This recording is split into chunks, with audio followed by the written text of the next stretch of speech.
નમસ્તે, હું છું સોનલ કર્ણિક. પ્રજાસત્તાક ન્યૂઝ ચેનલમાં આપનું હાર્દિક સ્વાગત કરું છું. આપને આવી ગયા છે વોર્ડ નંબર 6. હરીશભાઈ વોર્ડ, હું તમને એ પૂછવા માંગુ છું કે આપણને વોર્ડ નંબર 6 માં ટિકિટ આપવામાં આવી છે, એનો પ્લસ પોઈન્ટ શું છે? વડોદરા શહેરમાં વોર્ડ નંબર 6માં જનતાનો આક્રોશ છે અને દરેક વોર્ડમાં અને આખા વડોદરા શહેરમાં નવયુવાનોને ટિકિટ આપવામાં આવી છે અને અમારા દેશના નેતા રાહુલ ગાંધી એવું જણાવ્યું છે કે 50% યુવાનોને ટિકિટ આપવામાં આવશે. એમાં પ્રદેશ નેતૃત્વ અને શહેર નેતૃત્વ દ્વારા મને ટિકિટ આપવામાં આવી છે. હવે આગળના જે તમારા કોર્પોરેટર હતા એનાથી અલગ તમે શું કરશો? વડોદરા શહેરમાં વોર્ડ નંબર 6માં છેલ્લા અને વડોદરા શહેરની વાત કરીએ તો એમાં પણ છેલ્લા 30-35 વર્ષથી ભારતીય જનતા પાર્ટીનું રાજ ચાલી રહ્યું છે, પણ કમનસીબે જનતાએ જે ભોગવટો કરેલો છે કે એમને જીવન જરૂરિયાતની વસ્તુઓ નથી મળી, જેમ કે રોડ રસ્તા બનાવવા, ખોદી કાઢવા, પાછા બનાવવા, સાથે સાથે પાણીની સમસ્યા, દોડું આવું, પીળું આવું, ગંદુ આવું, દુર્ગંધવાળું આવું, આ બધી સમસ્યાઓ એમની નજીવી છે પણ જરૂરિયાતવાળી છે, પણ એ લોકો પૂરી કરી શક્યા નથી. તેમ છતાંય એ લોકો વિસ્તારમાં ફરવા નથી નીકળ્યા. વિસ્તારના વોટ લઈને એમને વોટ લઈ જઈ અને પછી વિસ્તારની સામે કશું જોયું નથી અને ફરીવાર આવ્યા પણ નથી. છેલ્લા 5 વર્ષમાં જે આપણા વોર્ડની જે કામગીરી છે એના માટે તમે શું કહેશો? વોર્ડ 6માં અમે ફેરણી કરીએ છીએ. ઠેર ઠેર ગંદકીનું સામ્રાજ્ય છે. મચ્છરોનો ઉપદ્રવ સૌથી વધારે દેખાવામાં આવ્યો છે. અમુક જગ્યાએ પીવાનું પાણી સુદ્ધા એમને મળતું નથી. ટેન્કરો દ્વારા એમને ચલાવવું પડે છે અને 2-3 દિવસ સુધી જ્યારે પાણી ના મળતું હોય તો આપણી જ વાત કરીએ તો આપણે કઈ રીતે રહી શકીએ, તો એ લોકો કઈ રીતે રહેતા હશે એ જાણીને પણ બહુ અમારી આખી પેનલને દુઃખ થયું છે. સાથે સાથે મારી સાથે મેહુલભાઈ પંડ્યા જે આ પેનલમાં લડી રહ્યા છે એ પણ મજબૂત વર્ષોથી આ વોર્ડ નંબર 6માં સેવા આપી રહ્યા છે. સાથે સાથે પાર્વતીબેન સોલંકી છે, તેમના હસબન્ડ પ્રભુભાઈ સોલંકી દ્વારા વિસ્તારમાં સૌથી વધારે કામગીરી કરવામાં આવી છે.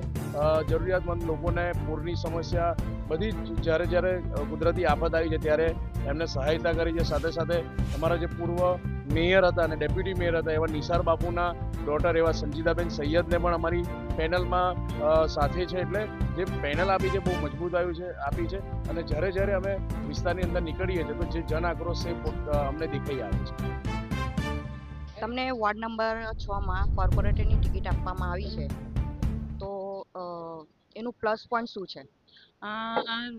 અમને વોર્ડ નંબર 6ની પેનલને બધી પેનલને કોંગ્રેસ પાર્ટીએ તક આપી છે, તો અમે એમાં ખરા ઉતરીશું ને અમે અહીંયા જોઈ રહ્યા છીએ. અમે એના ફેરણીમાં આવ્યા છીએ તો ત્યાં અહીંયા એટલું ગંદુ વાતાવરણ છે કે પાણી ગંદુ આવે છે, ઓછું આવે છે ને વડોદરાને ખડોદરા બનાવી નાખેલું છે. તો અમને તક મળશે, અમે લોકો આવીશું તો કડોદરાને વડોદરા કરી નાખીશું પાછું.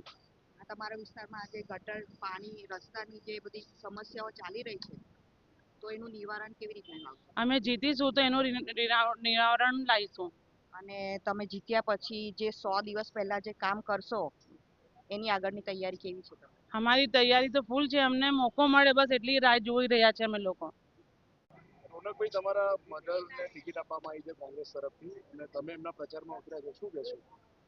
મારી મમ્મીને ટિકિટ આપવામાં આપણે આવી છે, પર due to some medical reasons એને અહીંયા આવી નથી શક્યા. તો ને આપણે એમની સાઈડથી હું ને આપણે લોકોનો જનસંપર્ક કરું છું અને જે આપણે લોકોની આપણે સમસ્યા છે એને લોકોની સમસ્યા આપણે જાણું છું અને મતલબ મેં એટલું જ કહેવા માંગીશ કે તમે અમારી પેનલને ચૂંટાઈને લાવો તો ને તમારી આપણે બધી જ સમસ્યાનો અમે હલ આપણે કરીને લાવીશું. ગયા વખતે પણ તમારા મધર જીતી ગયા હતા અને કંઈક દાવા થયા હતા, શું કહેશો?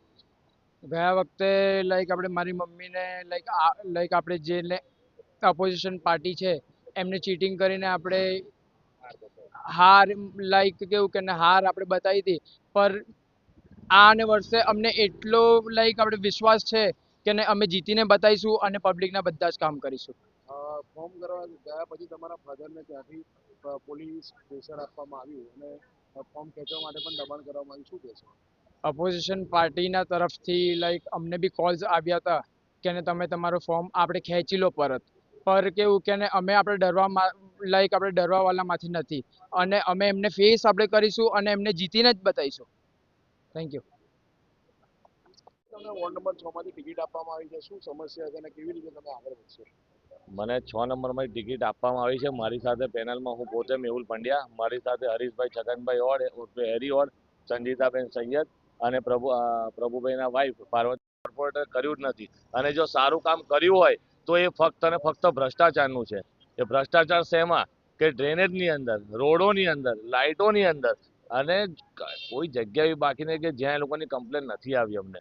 અમે તો 4 દિવસથી જે ફરીએ છીએ એની અંદર પુષ્કળ કમ્પ્લેન છે એ લોકોની કે ભાઈ આ લોકોએ 5 વર્ષ તો દેખાયા જ નથી, ફોટા સિવાય અમને તો રૂબરૂ મળ્યા નથી, ફોન કોઈના રિસીવ કર્યા નથી, અને કોઈ જગ્યાની પાણીના પૂર આવ્યું હોય કે ભાઈ કોઈ પણ જાતની આફત આવી હોય તો કોઈ પણ જાતની એ લોકો મદદમાં આવ્યા નથી. એટલે અમને આ વખતે ચોક્કસ વિશ્વાસ છે કે પબ્લિક પરિવર્તનનો માર્ગ અપનાવી ચૂકી છે અને આખી પરિવર્તનની પેનલ જીતીને લાવીશું અમે.